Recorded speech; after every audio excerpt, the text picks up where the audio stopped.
प्रश्न है कि वेद में यदि भगवान कृष्ण का नाम नहीं है, भगवान राम का नाम नहीं है, महादेव का नाम नहीं है, तो क्या ये सब मतलब काल्पनिक है? उनका पूजा पाठ बंद कर देना चाहिए? जी जी, ये अच्छा प्रश्न है आपका। बिल्कुल सुनिए, बहुत उत्तम प्रश्न है, ये सबको जानना चाहिए, कोई भ्रम नहीं होना चाहिए।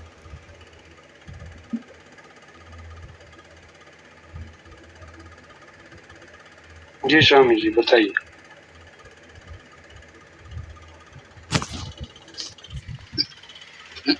वेद ईश्वर की बात करता है।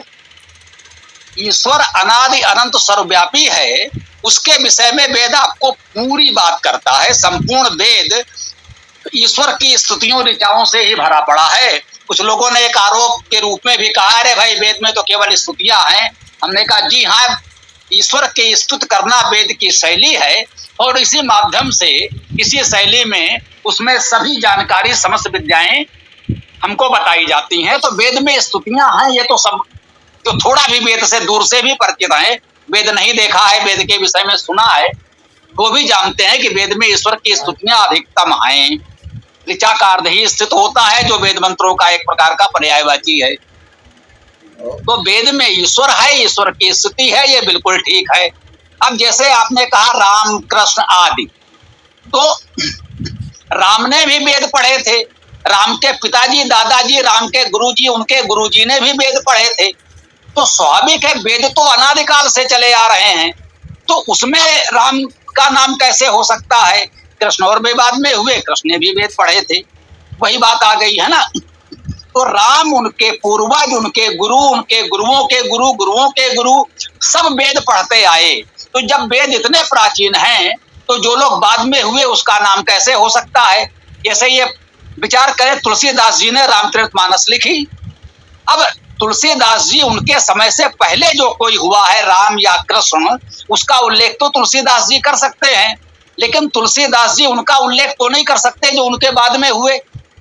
कोई विवेकानंद का उल्लेख तो नहीं कर सकते, वे दयानंद का उल्लेख तो नहीं कर सकते, वे गांधी मोदी का उल्लेख तो नहीं कर सकते, क्योंकि वो बाद में हुए, उनके विषय में वो कैसे जानेंगे? जो जब कोई बात कोई पुस्तक लिखी जाएगी तो उसके पहले वाले का उल्लेख किया जा सकता है, तो बाद में होने वाले का उल्लेख नहीं किया जा सकता। तो यह सामान्य सी बात है। इसलिए वेद में किसी व्यक्ति का उल्लेख नहीं है। हाँ, पुराण इतिहास ग्रंथ है, रामायण इतिहास ग्रंथ है, रामायण में राम का पूरा चरित्र मिलेगा। महाभारत इतिहास ग्रंथ है, उसमें कृष्ण युधिष्ठिर आदि का पूरा जीवन चरित्र मिलेगा, प्रामाणिक जीवन चरित्र मिलेगा। वहां से हमें पढ़ना और जानना चाहिए। ये हमारे लिए पूज्य है, आराध्य है, हमारे लिए आदरणीय है, सम्माननीय है, उनके विषय में हमको जानना चाहिए। राम को जानना है तो रामायण पढ़िए, वेद में राम नहीं मिलेंगे, बिल्कुल ठीक है, लेकिन राम को जानना है तो वाल्मीकि रामायण में उनका पूरा सच्चा जीवन चरित्र मिलेगा। कृष्ण को, युधिष्ठिर आदि को विषय में जानना है तो महाभारत पढ़िए, वहां आपको उनका पूरा जीवन चरित्र बिल्कुल उत्तम प्रकार से मिलेगा। और राजाओं की बड़ी बड़ी वंशावलियां, बड़े बड़े इतिहास जो हैं, निश्चित रूप से पुराणों में मिलेंगे। हम पुराणों का इस प्रकार से खंडन नहीं कर सकते जैसा कुछ लोग करते हैं। हम मानते हैं प्राचीन भारत का इतिहास पुराणों को नकार कर नहीं लिखा जा सकता। तो जब आप व्यक्तियों की बात करेंगे, वो किसी नाम का कोई व्यक्ति किसी काल में हुआ हो, सतयुग, त्रेता, द्वापर, कलयुग में कोई भी व्यक्ति हुआ हो, तो उस व्यक्ति की जानकारी हमको रामायण, महाभारत और पुराणों में मिलेगी। वेद में किसी व्यक्ति का उल्लेख नहीं मिलेगा, ये सत्य है। ओम जी जी, आप कह रहे थे, बोलिए। जी, मैं कह रहा था कि महादेव भोलेनाथ ने वेद पढ़ी है या नहीं, और उनका उल्लेख वेदों में है या नहीं, और है तो किस रूप में है? जी, इसको इस रूप में मान लें कि वेद में एक ईश्वर का उल्लेख है, वो सर्वव्यापी है इसलिए उसे विष्णु कहते हैं, वह परम ऐश्वर्यवान है इसलिए उसे इंद्र कहते हैं, वह सबका कल्याण करने वाला है इसलिए उसे शिव भी कहते हैं, वो प्रवाहमान है उसे वात और वायु भी कहते हैं, वह सृजन करने वाला है इसलिए उसे सविता और सूर्य भी कहते हैं, वह देवों का देव महादेव है उसे हम महादेव भी कहते हैं कि वो सभी देवों में महान देव है, इसलिए उस ईश्वर को हम महादेव भी कहते हैं।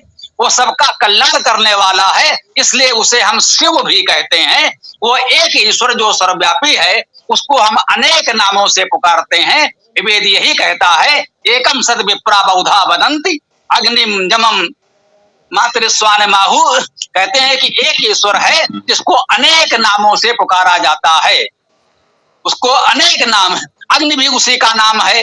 वो अग्रणी है, गतिशील है, सब प्रकृति को गति देने वाला है, इसलिए उसे हम अग्नि कहते हैं। तो उसी ईश्वर के अनंत नाम है, उसके नामों की कोई सीमा नहीं है। जो सब में रमा है वो राम है, उसे हम राम भी कह सकते हैं। जो सबका आकर्षण करने वाला है वो कृष्ण है, हम उस ईश्वर को कृष्ण भी कह सकते हैं।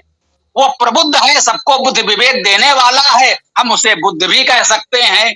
यहाँ कोई समस्या नहीं है। लेकिन व्यक्ति रूप में राम कृष्ण बुद्ध, त्रेता के अंत में राम हुए, द्वापर के अंत में कृष्ण हुए, कलयुग में प्रारंभ में कह लीजिए कि बुद्ध हुए। तो जो एक विशेष समय में लोग हुए हैं, तो उनका वर्णन हमें रामायण महाभारत पुराणों में मिलेगा, वेद में नहीं मिलेगा। ये हमें मानना चाहिए, जानना चाहिए। ओम।